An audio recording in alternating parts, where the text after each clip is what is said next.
안녕하세요. 저는 평소 사연을 즐겨 듣는 30대 후반 여자입니다. 몇 번이고 썼다 지웠다 하며 고민하다 큰 마음 먹고 사연을 보내봅니다. 저는 만삭의 몸으로 남편이라는 놈과 이혼하게 되었는데요. 오죽했으면 제가 출산을 얼마 남기지 않고 이혼까지 결심하게 되었는지 들어봐 주실래요? 남편과 전 소개팅으로 처음 만나게 되었어요. 처음 남편이 그렇게까지 제 마음에 쏙 든 건 아니었는데 예의상 몇 번 식사 자리를 가지다 보니 점점 마음이 가더라고요. 그렇게 시작된 연애가 1년이 되고 2년이 되고 3년이 되었어요. 자기야, 우리 이제 연애 그만할까? 뭐? 갑자기 그게 무슨 말이야? 헤어지자는 말이야? 아니, 이제 연애 그만하고 결혼하자고. 나 자기랑 이제 한 집에서 살고 싶어. 고민이 되더라고요. 남편을 사랑하는 건 맞지만 그때까진 결혼 생각이 크지 않았던 터라 이렇게 결혼해야 하는 것이 맞는 것일지 하는 생각이 들었어요. 저의 그런 고민을 눈치챈 남편은 앞으로 더 잘할 테니 자신을 믿어달라고 하더군요. 그 뒤론 남편은 저에게 정말 헌신적으로 잘해주었고 전 살면서 이렇게 저를 아껴주고 사랑해주는 남자가 또 있을까? 하는 생각이 들더라고요. 결국 전 남편의 프로포즈를 승낙했고 그렇게 저흰 결혼하게 되었어요. 결혼을 할 당시 저흰 부모님의 도움을 받지 않고 오로지 저희가 가진 돈으로 결혼했어요. 양쪽 집이 어렵다거나 그런 이유는 아니었어요. 많진 않았지만 그간 회사 생활을 하며 저희도 그간 모은 돈이 있었기에 굳이 손을 벌리고 싶지 않았기 때문이었어요. 시댁은 어머님 혼자 계셨는데 아버님은 일찍 돌아가시고 어머님이 혼자 남편과 남편보다 3살 어린 시누이를 키웠다고 하더라고요. 그 어려운 상황에서도 아들, 딸 모자람 없이 넉넉한 환경에서 키워주셨다는 말을 듣는데 어머님 참 대단하시다는 생각과 함께 존경심마저 들었어요. 저희 부모님도 저와 생각이 같으셨는데 결혼 반대는커녕 시댁에 잘하라는 말씀과 함께 저의 결혼을 응원해 주셨어요. 그렇게 결혼을 하게 된 저흰 여느 부부와 다름이 없는 평범한 부부였어요. 때론 다투기도 하고 다투고 나면 서로 자존심에 말도 하지 않기도 하고 그러다 또 언제 그랬냐는 듯이 풀려 함께 시간을 보냈죠. 남편과 전 장난치는 걸 좋아해서 싸움의 끝은 꼭 가벼운 장난을 치며 화해하곤 했어요. 저희는 그렇게 평범하게 살아가고 있었어요. 적당한 시기에 임신도 했고요. 다만 유산기가 보인다며 제가 갑자기 휴직하게 된 것이 사건이라면 사건이 될 수도 있을 만큼 평범하고 평화로웠죠. 지금 생각해보니 그 짧은 순간이 결혼 생활 중 가장 행복한 순간이었네요. 존경스러운 어머님도 저와 장단이 잘 맞는 남편도 내면에 어떤 모습을 감추고 있는지 전혀 예상조차도 하지 못했으니까요. 그렇게 행복하던 어느 날 남편이 심각한 얼굴로 집으로 들어오더라고요. 대개 남편이 심각한 얼굴이면 돈 문제, 일 문제밖에 없더라는 이야기를 들었던 터라 전 의아했어요. 남편은 진급을 앞두고 있을 정도로 회사 일은 평탄했고 생활에 드는 돈도 마찬가지였었어요. 저의 휴직으로 인해 외벌이가 되긴 했지만 그것 때문에 남편이 부담을 느끼거나 그런 일은 없었어요. 월급과 비교를 한다면 적긴 하지만 이럴 때를 대비해 모아뒀던 돈이 있었던 터라 여유 있는 생활이 가능했기에 남편의 심각한 얼굴이 더욱 의아하더군요. 전 아무리 생각해도 다른 이유가 떠오르지 않았고 답답한 마음에 먼저 남편에게 물었어요. 여보, 무슨 일 있어? 표정이 너무 안 좋아. 그게 집에 일이 좀 생겼어. 정확히는 희정이가 사고를 쳤어. 아, 정말 미칠 것 같아. 아가씨가? 왜? 무슨 일인데? 주식을 하다가 일을 냈다네. 그냥 주식에 투자해서 까먹은 거면 그나마 다행인데 신용까지 써서 했는데 그 종목이 완전히 하락했나 봐. 그래서 강제 청산이란 걸 당했다고 하더라고. 그거 갚으려고 대출 내고 또 본전 생각나서 대출 내고 그렇게 해서 결국 다 잃었다나 봐. 빚만 남았다는데 그 금액이 꽤 크더라고. 남편의 표정이 어두웠던 이유는 다름 아닌 남편의 동생 시누이 때문이었어요. 그때 당시 주식에 대해선 전혀 알지 못하는 저도 주식시장이 좋지 않다는 것 정도는 알고 있었는데 하필 이럴 때 왜 주식을 한 것인지 저로서는 이해가 되지 않았어요. 거기다 신용까지 썼다니 탄식이 나오더군요. 인터넷에서 주식 신용 써서 깡통 찼다는 사람을 보며 혀끝을 차곤 했었는데 그런 사람이 먼 곳에 있는 것이 아니더라고요. 뭐? 주식? 그러면 요즘 아가씨가 한다는 공부가 주식 공부였던 거야? 아, 정말 미치겠다. 그래서 빚이 총 얼만데? 2억. 뭐? 2억? 2천만 원도 아니고 2억. 2억. 아, 진짜 어떻게 해야 할지 모르겠어. 이자도 한두 푼도 아니고. 그렇다고 해서 젊은 애 신용불량자 만들어서 인생 망치게 할 수도 없고 말이야. 간도 크다 했어. 어떻게 그 큰 돈을 날릴 수가 있는지. 아. 남편은 연신 한숨만 내쉬었고 저도 고민이 깊어졌죠. 제가 알기론 어머님도 하시던 일을 다 접으시고 그간 모아두셨던 돈으로 생활하시던 터라 상황이 좋지 않은 것으로 알고 있었기에 해결 방안도 없다는 사실을 잘 알고 있었기 때문이에요.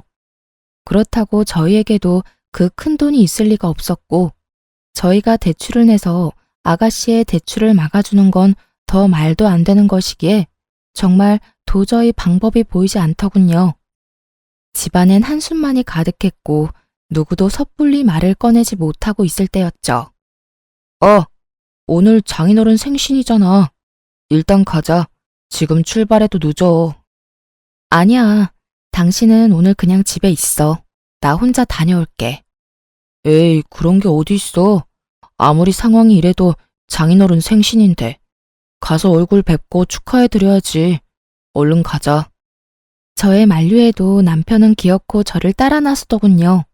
참 고마웠어요.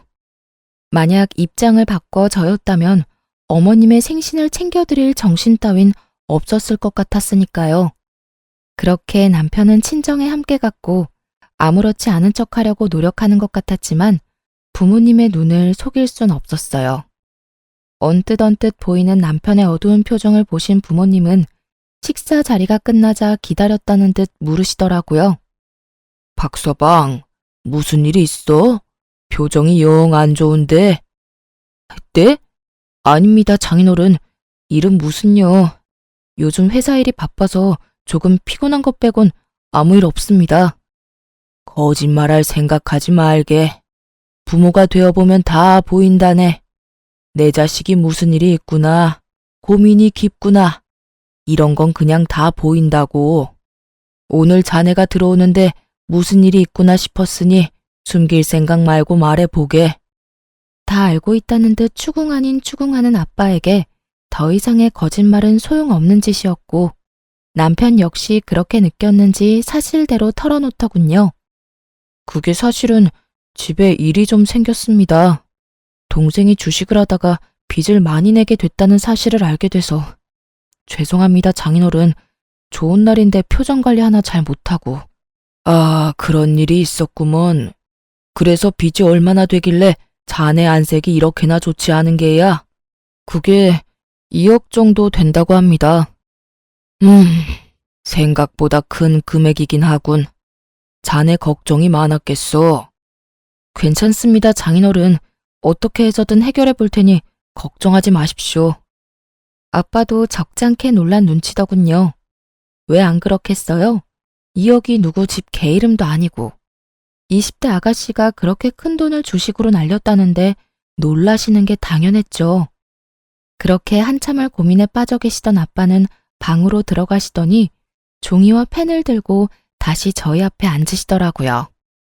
일단 돈은 내가 마련해 줄 테니 급한 불부터 끄세. 아닙니다. 금액이 너무 크기도 하고 제가 무슨 염치로. 제가 알아서 해보겠습니다. 말씀만으로도 너무 감사합니다, 장인어른. 자네 말대로 그 큰 금액을 자네가 무슨 수로 마련한단 말인가? 이럴 땐 그냥 감사합니다 하고 받는 걸세. 염치가 밥 먹여준다나? 돈이라도 만들어준다나? 그런 건 일단 급한 불부터 끄고 생각하는 걸세. 그리고 그냥 준다는 거 아니네. 여기 이 종이에 차용증 쓰게. 달마다 조금씩 갚아 나가게. 그게 그래도 제가 염치가 너무 없습니다. 얼른 적게. 늙으니 팔 떨어지겠네. 장인어른, 너무 감사합니다. 정말 감사합니다. 정말 이 은혜 잊지 않겠습니다. 마음고생이 심했는지 남편은 울더라고요. 이건 아니라는 생각도 들긴 했지만 차용증도 이미 썼고 재빠른 아빠가 이미 입금도 완료했던 상황이었기에 제가 나서서 뭘 어떻게 할 수 없는 상황이더군요.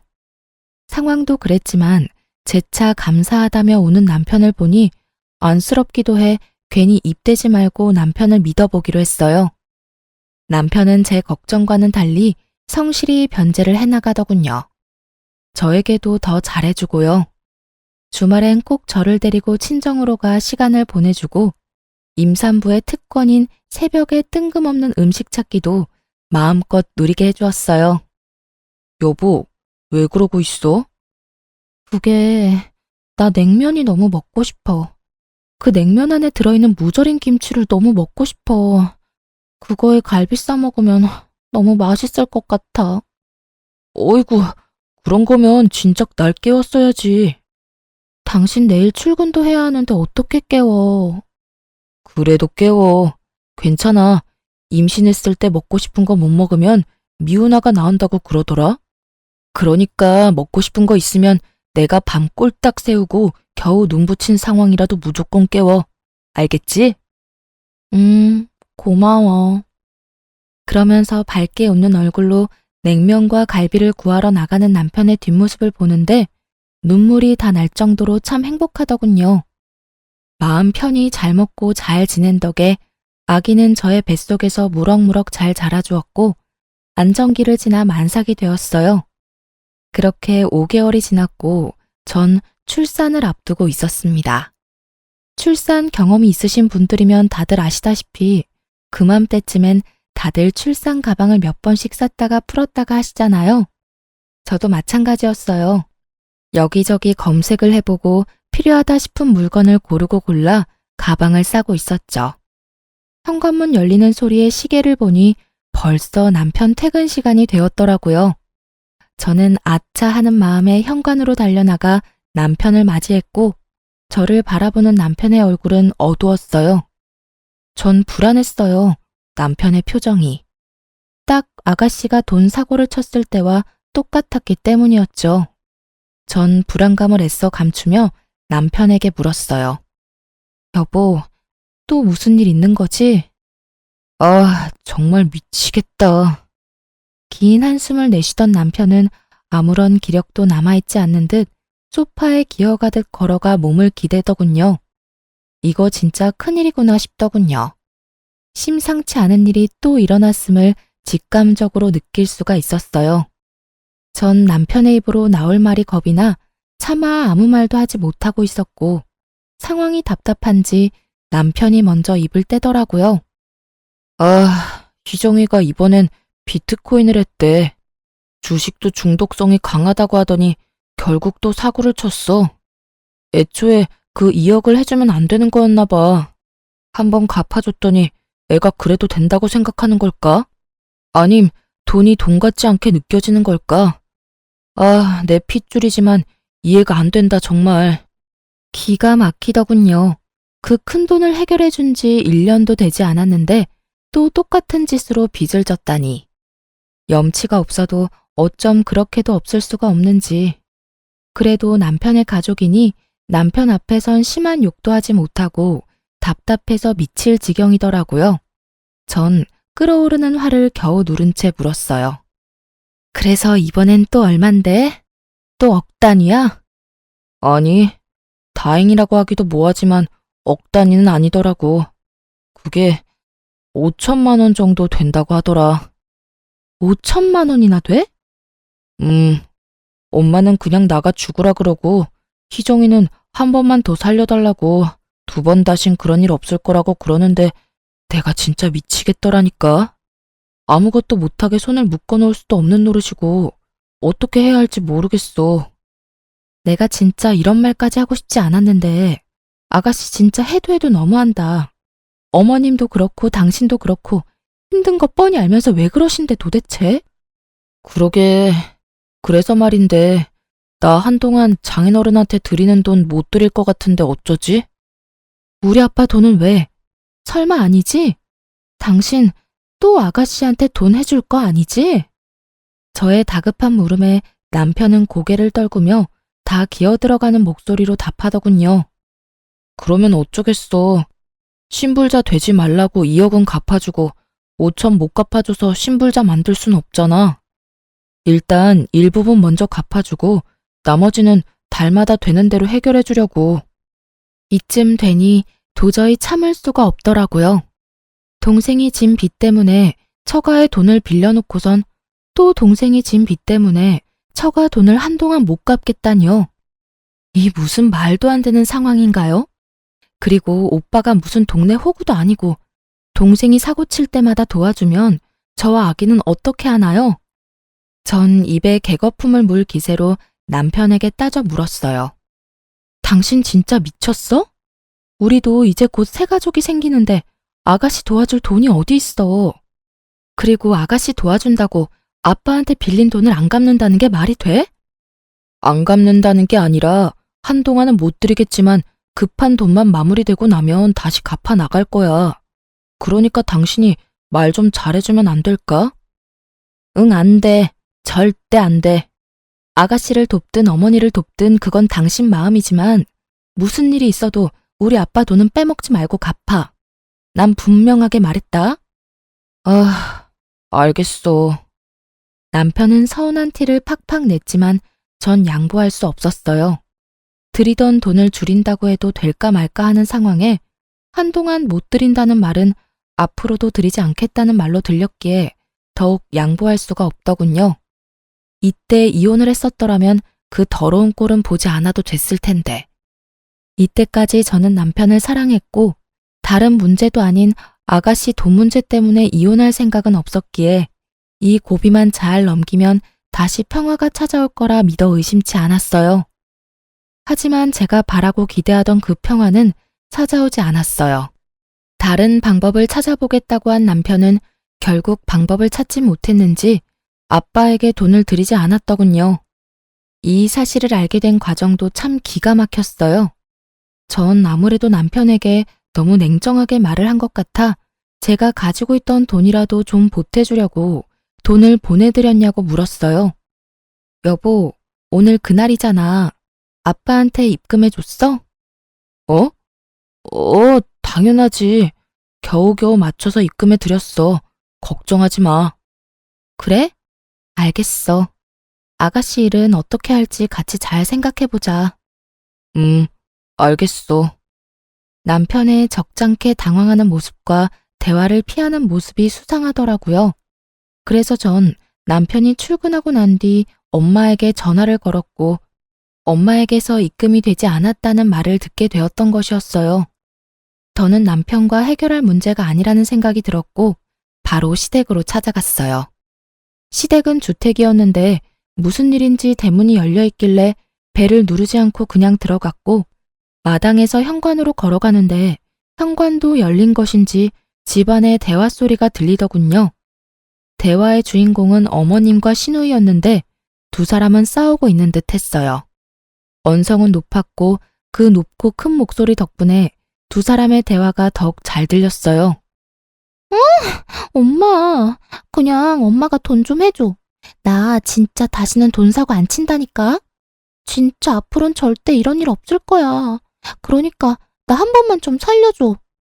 이거 사. 엄마가 돈이 어디 있어? 요즘 엄마도 일 다 접고 집에서 쉬는 거 알아 몰라? 없긴 왜 없어? 이 집 있잖아. 이게 진짜 미쳤나 봐.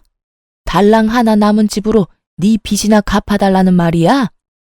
딱 5천만 원만 해주면 되잖아. 집 담보 대출 받아서 좀 해결해줘. 너 진짜 미쳤어? 엄마는 딸보다 이딴 집이 더 중요해? 나 진짜 이러다 신용불량자 된다고. 하나뿐인 딸이 신용불량자 되면 엄마는 좋을 것 같아? 상견례 때부터 철이 없다 싶더니 신우이의 뻔뻔한 말을 듣고 있자니 저 미친 딸을 살려둔 어머님이 대단하다는 생각마저 들더군요. 아무래도 오늘은 날이 아닌 것 같아 돌아서는 순간 어머님의 대답이 제 발길을 멈추게 했어요. 기다려봐 이거사. 네 오빠가 처가에서 또 돈 받아온다고 했으니까. 2억도 해줬는데 그깟 5천 못 해주겠어? 그 말을 어떻게 믿어? 그러다가 새언니가 알게 되면 어떡해. 이번엔 네 새언니 모르게 혼자 가서 받아온다고 했으니까 일단 기다려보자. 어찌됐든 이 집은 절대로 못 건드리니까 그런 줄 알아. 이건 엄마 노후 자금이라고. 만약에 또 빌려온다 쳐. 그 돈을 또 언제 다 갚아. 그냥 엄마가 좀 해주면 안 돼? 네가 갚을 것도 아니면서 뭘 그런 걱정까지 하니? 그리고 그 돈을 설마 다 받겠어? 그냥 성의 표시로 몇 달 갚다 보면 인제 그만 갚으라고 하겠지. 혹시라도 그런 말 없으면 처가 가서 힘든 척 좀 하라고 하면 돼. 이제 애도 나오겠다. 자기 딸 힘들어질 게 뻔한데 그 돈을 다 받겠어? 그러니까 넌 앞으로 다신 주식, 코인 이런 거 할 생각도 하지 마. 알겠어? 정말 가관이었습니다. 애초에 갚을 생각도 없었다는 것도 기가 막히는데 또 친정에 빌붙을 생각이었다니 대화를 들으면 들을수록 모녀 사이가 맞는구나 싶더군요. 뻔뻔하기가 어쩜 그렇게나 똑같은지 웃음이 다 나더라고요. 만삭배를 해서 두 사람과 싸우기가 그랬던 전 일단 집으로 돌아왔어요. 뱃속의 아기만 아니었다면 당장 그 집구석에 들어가 다 엎어놨겠지만 혹시나 하는 마음이 드니 행동이 신중해지더라고요. 남편도 어머님과 같은 생각인지 궁금했고 일단 상황을 지켜보기로 했죠. 집으로 돌아온 저는 다시 생각에 빠져들었고 다시 생각해도 기가 막히더군요. 어떤 뇌구조를 가지고 있으면 저런 해결책을 찾을 수가 있는 건지. 아니, 애초에 그것이 해결책이라곤 할 순 있는 건가요? 그건 그냥 떠넘기는 거 아닌가요? 그것도 사돈한테 말이죠. 심지어 어머님이 대출된다는 사실도 놀라웠어요. 처음 신우이가 돈 사고를 쳤을 당시 입만 떼면 요즘 힘들다고 하는 어머님을 보며 상황이 아주 좋지 않아 대출이 불가능하다고 생각했는데 애초에 어머님은 대출할 생각도 없었다는 사실을 알게 되자 더욱 그 뇌구조가 궁금하더군요. 지금 일어나는 모든 상황 자체가 상식적이지 않았고 이 상식적이지 않은 상황을 정리해야만 하겠더라고요. 일단 남편이 어디까지 알고 있는 것인지가 중요했어요. 정황상 남편도 어머님과 한통속인 듯 했지만 혹시 모르는 만일이라는 것도 있기에 확실히 남편의 의중을 확인했어야 했죠. 정확히 확인해야만 남편과 이혼할지 아니면 시댁과의 연만 끊을지 결정되는 문제이기에 신중해야 했습니다. 무엇보다 뱃속에 아기도 있으니 더욱 신중에 신중을 더해야 했어요. 제가 생각에 빠져있는 사이 남편은 퇴근하고 돌아왔고 전 남편에게 아무것도 모르는 척 물어봤어요. 여보, 내가 혹시 몰라서 엄마한테 물어봤는데 요즘 우리 친정도 힘들다네? 생활비도 모자라는 상황인가 봐. 그래서 하는 말인데 어머님 지금 사는 집도 작아잖아. 거기 담보대출 받는 건 어때? 그 정도 집이면 5천 정도는 그냥 나오지 않아? 제 말에 남편은 눈에 보이게 움찔하더군요. 그 모습만으로도 남편의 의중을 알기에 부족함이 없었고 그 뒤로 남편의 입에서 흘러나오는 말들은 더욱 저에게 확신을 심어주었습니다. 그게 그 집은 엄마 노후 자금인데 건드리기가 좀 그렇잖아. 우리도 이제 아기 태어나고 나면 더 도와드리기 힘들 테고. 나중 생각하면 그 집은 건드리면 안 되겠다 싶더라고. 입을 확 찢어버리고 싶은 마음을 겨우 누르고선 남편에게 따지듯 되물었어요. 그게 말이 돼? 당신한테 빌려준 2억도 우리 아빠 엄마 노후 자금이었어. 그 돈은 받아가서 갚지도 못하고 있는데 어머님 집은 노후 자금이라서 안 된다? 그런 논리가 도대체 어디 있어? 심지어 아가씨 일이잖아. 우리 엄마 아빠는 자기 자식도 아닌 아가씨 빚 갚는다고 노후 자금 다 내놓은 판국에 일이 또 이렇게 됐으면 당연히 어머님이 나서야 할 때 아니야? 아니, 늦어도 한참 늦으셨지.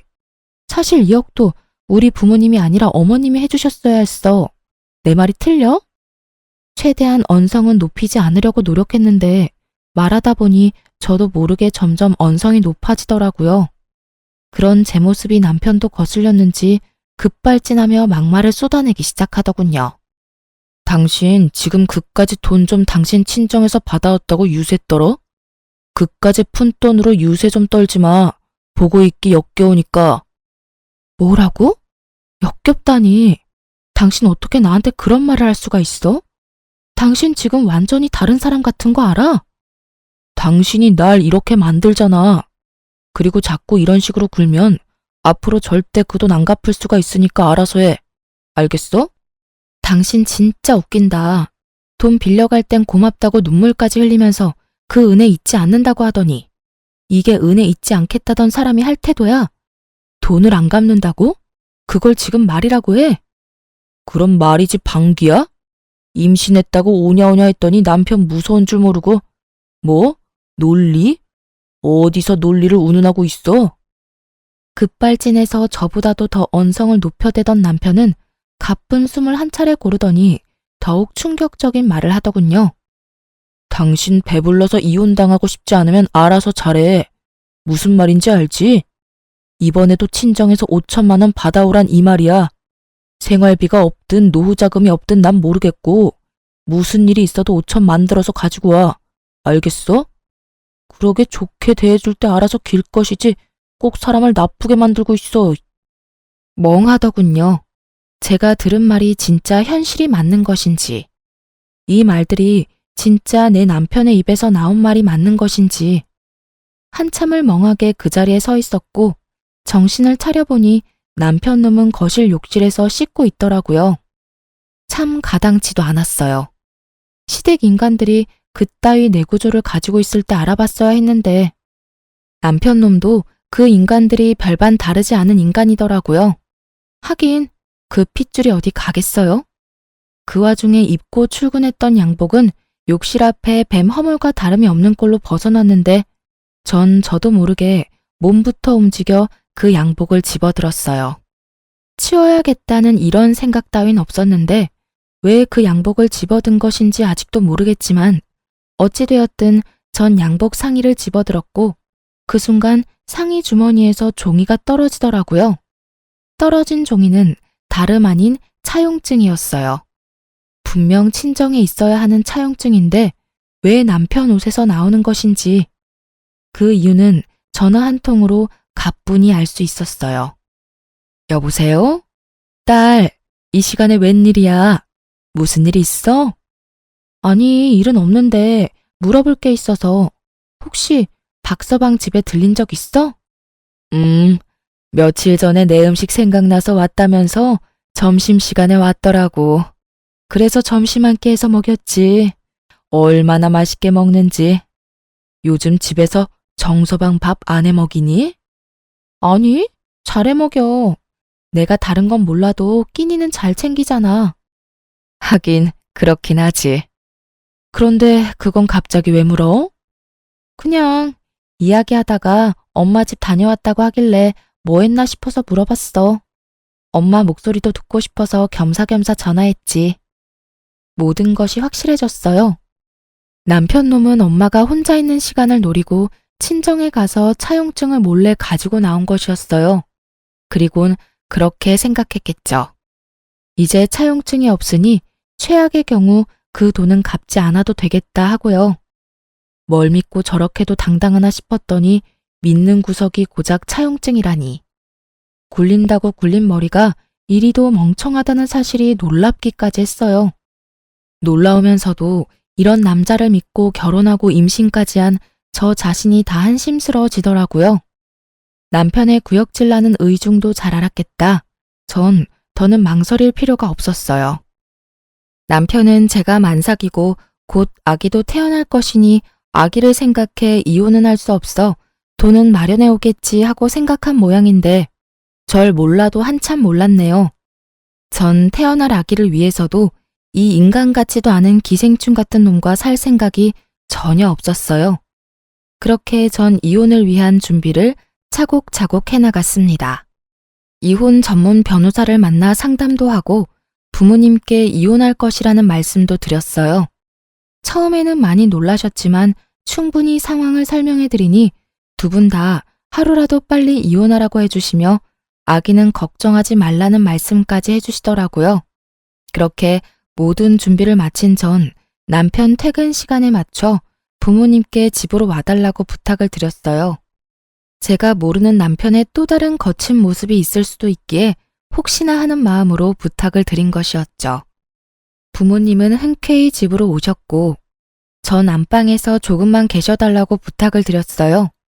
아빠가 화가 많이 난 상태였는데 제가 일단 조금만 기다려달라고 하니 애써 화를 누르셨어요. 그렇게 모든 준비는 끝났고 이제 남편 놈만 기다렸죠. 30분쯤 지났을까요? 아무것도 모르는 남편이 집으로 들어오더라고요. 신발을 벗고 거실에 들어서는 남편 앞을 막고 차용증을 내밀며 물었어요. 이게 왜 당신 손에 있어? 또 무얼 가지고 시비질이냐는 듯 잔뜩 찌푸린 남편의 표정은 순식간에 아연실색이 되더군요. 당신이 이걸 어떻게 이리 내놓지 못해? 말까지 더듬으며 당황하던 남편은 저에게서 차용증을 뺏어가더니 제가 보는 앞에서 찢어버리더라고요. 그 모습이 얼마나 천박한지 그 순간 내가 이런 남자를 왜 사랑했나 싶었어요. A4 용지의 차용증을 손톱 크기로 찢어버린 남편은 저에게 화를 내기 시작했습니다. 그야말로 아무 말 대잔치를 하는 남편을 보는데 정말 뻔뻔하기가 그지없더라고요. 내 옷 뒤졌어? 너 이거 범죄야. 너 이거 도둑질이라고 이 도둑년아. 지금 나보고 도둑년이라고 했어? 애초에 이게 네 손에 있는 것 자체가 이상한 일 아니야? 그래서 뭐 어쩌자고. 네가 뭘 알았든 니까짓게 할 수 있는 거라도 있어? 할 수 있는 거? 있지. 할 수 있는 게 한두 가지가 아닌데 그중 제일 급한 게 이거인 것 같네. 우리 이혼하자. 저의 이혼 통보에 남편은 가소롭다는 듯 저를 보며 비웃더라고요. 그런 남편을 보며 저 역시 비웃어 주었어요. 웃어? 지금 네가 웃을 때야? 잘 생각해, 이 멍청한 여자야. 네가 지금 네가 어떤 상황인지 잘 모르는 것 같은데 너 조금 있으면 출산해. 곧 내 자식을 낳아야 한다고. 그럼 어떻게 해야 하겠어? 어떻게 하긴. 너 같은 놈이랑 이혼하고 혼자 순산하면 되지. 아니지. 지금 나랑 이혼하면 너만 손해야. 알겠어? 너 애 혼자 키울 자신 있어? 난 미리 말하는데 우리 이혼하면 애 키울 생각 없어. 그러니까 꼴에 자존심 부린다고 후회할 짓 하지 말고 내가 저번에 말했듯이 친정 가서 돈이나 받아와. 깔끔하게 5천만 원만 받아오면 내가 다 용서하고 너랑 다시 살아줄게. 물론 애한테 잘할 거야. 아무렴 내 핏줄인데 잘해야지. 남편의 말을 듣고 있는데 이놈의 따귀를 때려줘야 하나 머리채를 잡아야 하나 정말 오만 생각이 다 들더군요. 뱃속에 아기도 잊은 채 저놈을 어떻게 뜯어놔야 제 분이 풀릴까 하는 고민에 빠진 그때 제가 준비한 무대에 또 다른 주인공이 집으로 들어오더라고요. 그건 바로 어머님이었어요. 사연에 나오는 대부분의 시모가 그러하듯 어머님 역시 벨 따윈 누르지 않고 당당히 비밀번호를 누르고 들어오시더군요. 남들이 봤다면 어머님 집이라는 착각이 들 정도의 당당함에 참 어이가 없더라고요. 넌 임신한 게 유세구나. 이 시간에 어른을 오라가라. 말 한마디로 움직이게나 하고 말이다. 그래, 네 말대로 네 남편 퇴근 시간 맞춰서 내가 왔다. 무슨 할 말씩이나 있어서 이 시간에 오라고 한 게야? 어머님은 어른인 자신을 저희 집으로 오라고 한 것에 불만이 큰 듯 저를 매섭게 쏘아보며 말하더군요. 전 그런 어머님의 눈을 피하지 않고 대답해 드렸어요. 저 이 사람이랑 이혼하려고요. 이혼? 너 어디 아프니? 갑자기 무슨 이혼을 한단 말이야? 내가 아는 그 이혼 맞니? 네, 그 이혼 맞아요. 사실 제가 며칠 전에 어머님 댁에 갔다가 들어선 안 될 이야기를 좀 들었거든요. 너 이제 하다 몰래 남의 대화도 엿듣니? 정말 수준하고는. 그래, 말 나왔으니 드러나 보자. 무슨 이야기를 들었길래 이 밤중에 사람을 오라가라 했는지 말이나 해보려무나. 아, 그게요. 어머님이랑 아가씨가 나누는 대화였는데 제가 수준 낮게 굳이 엿듣지 않아도 어찌나 크게도 이야기하시는지 마당에서도 다 들리던데요. 그 돈 무서운 줄 모르는 아가씨는 어머님께 집 담보대출을 해서라도 돈 내놓으라고 난리였고 어머님은 집은 절대 못 건드린다며 저희 친정에서 네 오빠가 돈 받아올 테니 기다리라고 하시더라고요. 제가 그 이야기를 듣는데 기가 막혀서 한참을 웃었지 뭐예요. 제가 여기 이 자리에서 분명하게 정리해 드릴 테니 잘 들으세요. 너도 잘 듣고. 전 절대 저희 친정에서 5천만 원은커녕 10원도 더 받아올 생각도 없을 뿐더러 앞전에 빌려드린 2억도 1원 한 푼 빼지 않고 다 받아낼 거예요. 아, 그리고 위자료까지 두둑하게 받아내고 이혼할 예정이니 미리 돈이나 준비해 두세요. 어머님 집 담보대출 지금 받으시면 되시겠네요. 제 말에 어머님은 목덜미를 잡고 어버버하고 있었고 악에 바친 남편놈이 노발대발 화를 내며 소리를 지르더군요. 2억? 차용증도 없는 마당에 네가 무슨 수로 돈을 받아내겠다는 거야? 증거 있어? 내가 2억 빌렸다는 증거 있냐고. 이쯤 되니 정말 이 인간들은 제정신이 아닌 것 같더라고요. 그냥 염치가 없는 정도를 넘어 정신과 치료가 필요해 보이는 수준이었어요. 돈과 엮이면 전혀 다른 사람이 되는 사람들이 있다더니 제 가까운 곳에 그것도 지금까진 가족인 사람이 그런 사람이었다니. 참 놀랍기도 하고 무섭기도 하더라고요. 거의 이성이 마비된 듯한 남편의 모습에 제가 흠칫하는 사이 모든 대화를 듣고 있던 아빠가 위험을 감지하셨는지 안방 문을 거칠게 열고 나오셨어요. 아빠는 그 어느 때보다 화가 나 계셨고 아빠를 발견한 남편은 사색이 되어버리더군요. 그랬겠죠. 저희 아빠 직업 군인을 오래 하시다 사회로 나오셔서 건설 쪽에서도 오래 계셨거든요. 직급이 꽤 높았음에도 불구하고 현장을 워낙 좋아하셔서 현장에서 몸을 많이 쓰셨던 터라 몸이 아직 군인 시절 몸 그대로였어요. 거기에다 성격도 불같은 면이 있으신 걸 누구보다 남편도 잘 알고 있었으니 잘못 걸렸다 싶었을 거예요. 이러한 아빠의 성정을 모르는 어머님은 떨고 있는 남편 대신 목소리를 높이기 시작하더군요. 사돈도 계셨군요. 잘 됐네요. 사돈, 글쎄 이 꼴을 보세요. 배는 저만큼 불러서는 사돈 딸 하는 짓거리 좀 보시라고요. 이 시간에 어른을 오라가라 한 것도 기가 막히는데 돈 빌려준 유세도 모자라서 이혼까지 운운하네요. 제가 웬만하면 참아보려고 했는데 저딴 말도 안 되는 말을 말이라고 짓거리는데 도저히 못 참겠네요. 가만히 있지 마시고 얼른 저 물건 홍구멍 좀 내세요. 어머니 말을 가만히 듣고 있던 아빠는 저를 보며 혼을 내기 시작하더라고요. 그 꾸중이 어머님이 요구하는 꾸중과는 달라도 한참 달랐지만요. 너는 내가 그렇게 가르쳤어? 그래, 넌 혼 좀 나야 해. 아주 눈물 쏙 빠지게 혼내셔야 해요. 내가 몇 번이고 말하지 않았느냐. 이럴 땐 욕을 하거나 욕을 하기 힘든 상황이면 침이라도 뱉으라고. 내 그리 똑똑히 가르쳤거늘. 하여튼 너는 마음이 그리도 약해서는 딸아, 이럴 땐 어른 대접도 해줄 필요가 없단다. 어른이 어른다워야 어른 대접을 받을 자격이 생기는 거야. 이런 것들은 짐승만도 못한 것들이라 그냥 똑같이 대해주면 돼. 알겠어? 사돈, 지금 말 다 하셨어요?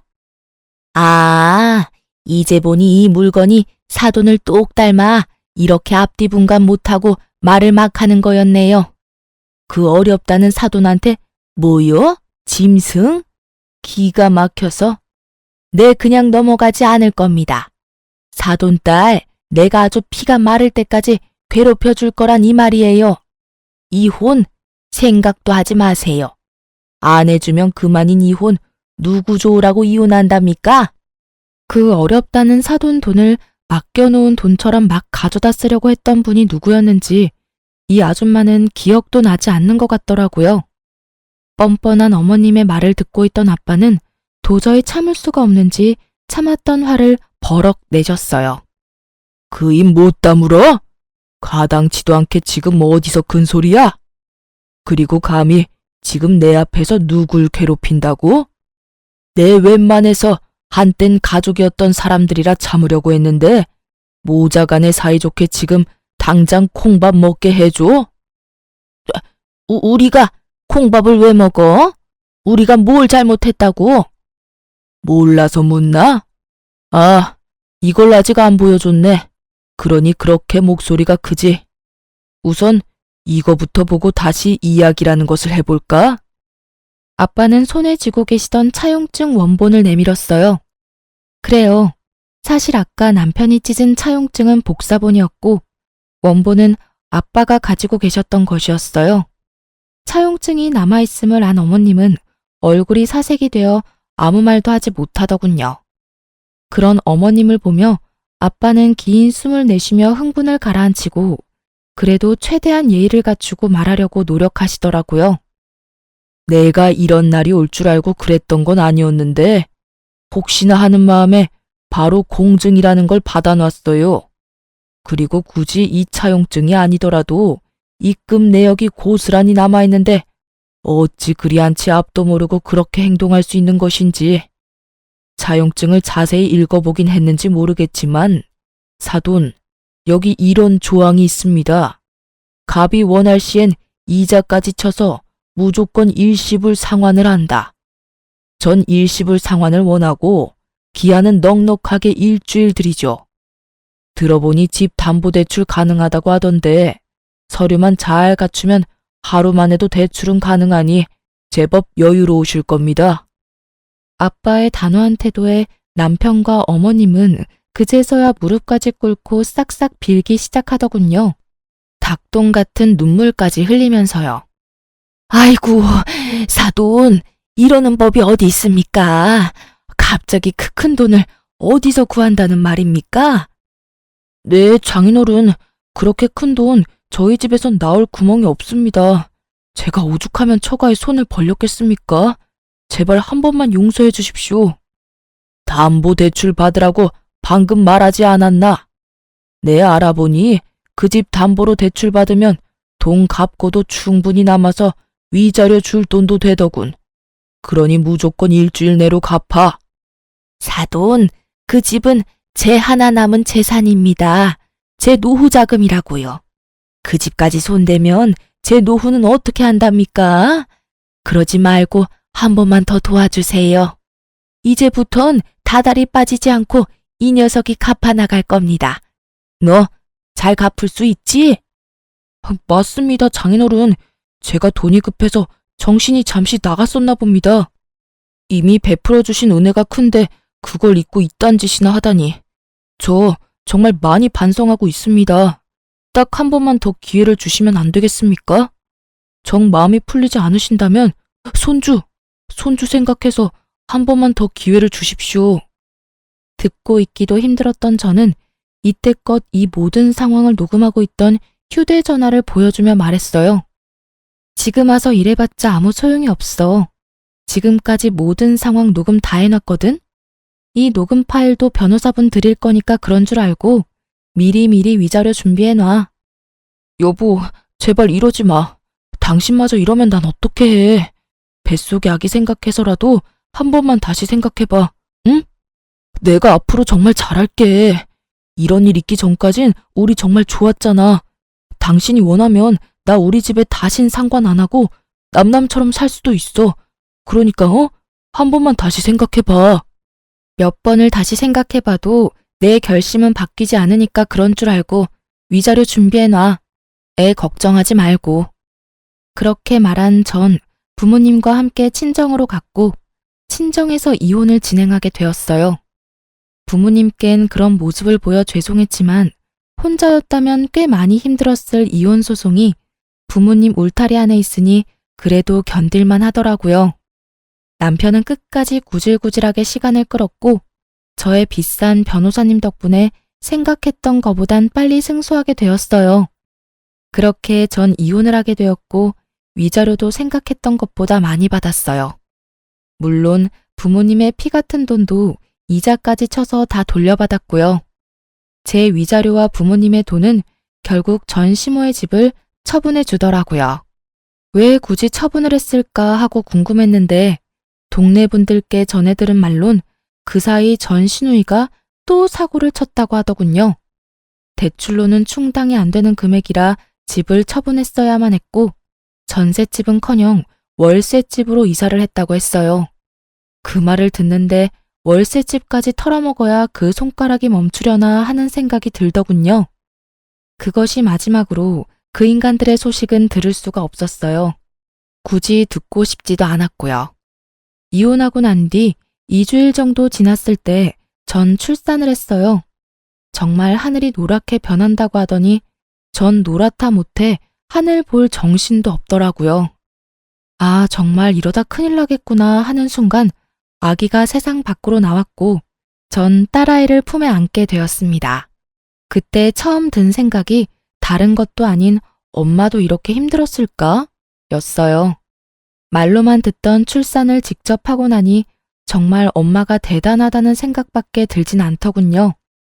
그렇게 제가 철이 들게 만들어준 딸은 4.5kg로 아주 건강한 딸이었고 자연분만을 한 저 자신을 뿌듯하게까지 느끼게 해주는 우량아였어요. 출산을 무사히 마친 전 친정에서 부모님과 함께 지내며 육아를 하고 있어요. 그 건강하던 딸은 어느새 3살이 되었고 젖살이 빠진 지금도 여전히 우량하답니다. 제 새끼라서 그런 것이 아니라 얼마나 귀여운지 동네 어르신들의 사랑을 한몸에 받으며 자라고 있어요. 전 요즘 복직을 준비하고 있습니다. 딸이 조금 크기도 했고 언제까지나 부모님께 신세를 지고 있을 순 없는 노릇이니까요. 새로운 직장을 찾아보던 중 전에 일하던 회사에서 복직하는 것이 어떻겠냐는 제안을 해주셨고 전 감사한 마음으로 받아들였죠. 오랜만에 하는 출근, 설레기도 하고 걱정도 되지만 오랫동안 자리를 비웠음에도 불구하고 두 팔 벌려 환영해준 회사를 위해 이 한 몸 바쳐보려고요. 사실 자신 있게 이혼을 하긴 했지만 걱정이 없었던 것도 아니었어요. 출산도 앞둔 것도 걱정이었지만 혼자 아기를 키운다는 것이 쉬운 문제는 아니었으니까요. 하지만 저의 가장 큰 걱정이었던 딸아이는 다행스럽게도 아직까진 밝고 사랑스럽게 자라주고 있어요. 그런 딸아이를 보며 괜한 걱정이었다는 생각도 드는 요즘이에요. 물론 저렇게 사랑스러운 아이가 조금 더 자라서 사춘기가 된다면 상황이 또 어떻게 달라질진 모르겠지만요. 하지만 전 자신이 있어요. 그 힘든 이혼도 해냈는데 그까짓 거 잘 헤쳐나갈 자신 있습니다. 이로써 길었던 제 사연도 끝입니다.